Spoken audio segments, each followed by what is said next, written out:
300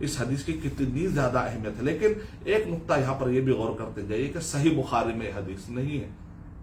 تو اس پر بھی میں کل تلاش کر رہا تھا کہ آخر کیا وجہ ہے کہ امام بخاری رحمۃ اللہ علیہ نے اس حدیث کو ذکر نہیں کیا. تو علماء کرام نے جواب دیتے ہوئے کہا کہ امام بخاری رحمۃ اللہ علیہ نے صحیح بخاری کے اندر صرف آتھینٹک نہیں بلکہ موسٹ آتھینٹک یعنی ثقہ نہیں بلکہ اوثق درجے کے راوی یعنی ٹاپ راوی اور ٹاپ سندیں سب سے اعلیٰ سند اور اعلیٰ راویوں کی جو انہوں نے قید لگائی. کہا میں اس کتاب کے اندر صرف موسٹ آتھینٹک اوثق اعلیٰ درجے کے راوی اور اعلیٰ درجے کی سندوں سے میں حدیث بیان کروں گا. تو امام بخاری رحمۃ اللہ علیہ نے جو یہ شرط لگائی ہے اس شرط کے حساب سے یہ وہ لیول کی سندیں تو نہیں ہے, لیکن اس کا مطلب یہ امام بخاری رحمۃ اللہ علیہ نے کبھی بھی دعویٰ نہیں کیا کہ یہ آتھینٹک نہیں ہے. نہیں, کسی بھی کتاب کے اندر امام بخاری رحمۃ اللہ علیہ یہ نہیں کہا کہ ضعیف ہے. نہیں, ان کے اصولوں کے مطابق صحیح بخاری میں انہوں نے درج نہیں کیا, لیکن سارے محدثین متفق ہے اس بارے میں کہ یہ آتھینٹک ہے اپنی جگہ پر. تو اس لحاظ سے امام مسلم رحمۃ اللہ علیہ نے اتنی اہم حدیث کو جمع کر دیا. یہاں پر ہم کو یہ نقطہ ملتا ہے کہ اگر کوئی بڑے محدث کام کر رہے ہیں تو دوسرے لوگ یہ نہ کہیں کہ میں کیوں کام کروں, ایسا نہیں کرنا چاہیے. اگر کوئی بڑے عالم کام کر رہے ہیں تو کوئی آدمی یہ نہ کہے میں کیوں کام کروں. نہیں, ان کو اللہ وہ راسخون فی العلم ہے, ان سے اللہ تعالیٰ کام لے, لیکن دوسرے عالم بھی یہ نہ سمجھے کہ ہم کم ہیں. وفوق کل ذی علم علیم, ہر ایک کو اپنا اپنا فرض نبھانا ہے. جتنا علم ہے اس کے حساب سے ان کو علم بانٹنا ہے. کوئی دوسرے علماء یہ کہہ کے نہ بیٹھ جائے کہ میرے لیے کام کیا ہے. نہیں, یہاں دیکھیے آپ کئی ایسی حدیث ہے جو صحیح بخاری میں لیکن صحیح مسلم میں, کئی ایسی حدیث ہے جو صحیح بخاری اور صحیح مسلم میں نہیں لیکن وہ صحیح ہے. سنن ابن ماجہ میں ہے, سنن ابی داؤد میں ہے, سنن ترمذی میں ہے, سنن نسائی میں ہے, مسند احمد بن حنبل میں ہے. بلکہ زوائد کتابیں پڑھتے چلے جائیے تو آپ کو پتہ چلے گا کہ صحیح احادیث بھی موجود ہے. مستدرک الحاکم کی کتاب آپ پڑھ لیجئے تو آپ کو پتہ چل جائے گا.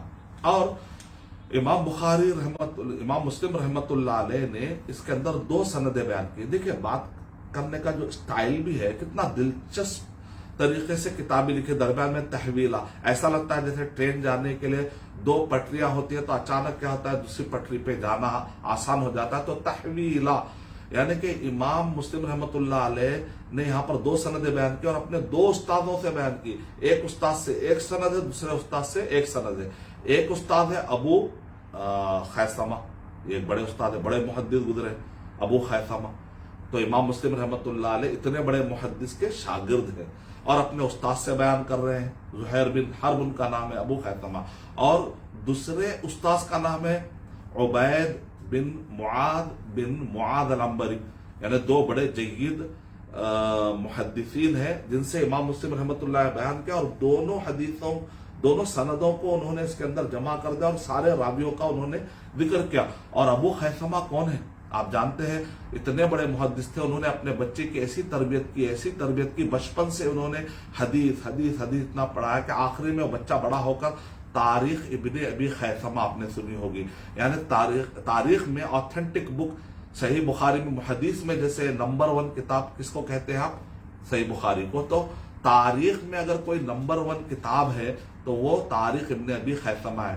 ڈاکٹر شیخ آر کے نور محمد رحمت اللہ علیہ نے ہم سے جب مدینہ یونیورسٹی میں جب وہ دروس لیتے تھے تو وہ کہا کرتے تھے کہ تاریخ ابن ابی خیثمہ مکمل نہیں ملی, کچھ اجزاء ملے. اگر یہ مکمل ملتی تو تاریخ میں جتنے جھوٹے قصے سب کی پول کھل جاتی, کیونکہ اس کے اندر موسٹ آتھینٹک سندیں جمع کی ہے. انہوں نے بڑا التزام کیا, بڑی محنت کی ہے, اور خاص طور سے مشاجرت صحابہ کرام کے بارے آپس میں جو اختلافات تھے, ان اختلافات کے دوران جھوٹے پروپیگنڈا اور جھوٹی تاریخ نگاری نے جو گل کھلائے ہیں اس پر سب پر رد کرنے کے لیے کتاب بڑی بہترین کتاب مانی جاتی ہے. لیکن یہ آج کل نہیں مل رہی ہے. اللہ کرے کہ کسی نہ کسی مکتبے میں یہ مل جائے اور پھر امت کو آتھینٹک تاریخ پڑھنے کا بھی فائدہ ملتا رہے انشاءاللہ. تو ابن ابی خیثمہ اتنے بڑے جو مورخ گزرے, محدث گزرے, محدثانہ شان مورخ کے انداز میں اگر کوئی ہے تو ابن ابی خیثمہ. تو ان کے والد ابو خیثمہ اور وہ استاد ہے امام مسلم رحمۃ اللہ علیہ کے. تو امام مسلم رحمۃ اللہ علیہ نے حدیث جبریل جب بیان کی تو انہوں نے اتنے بڑے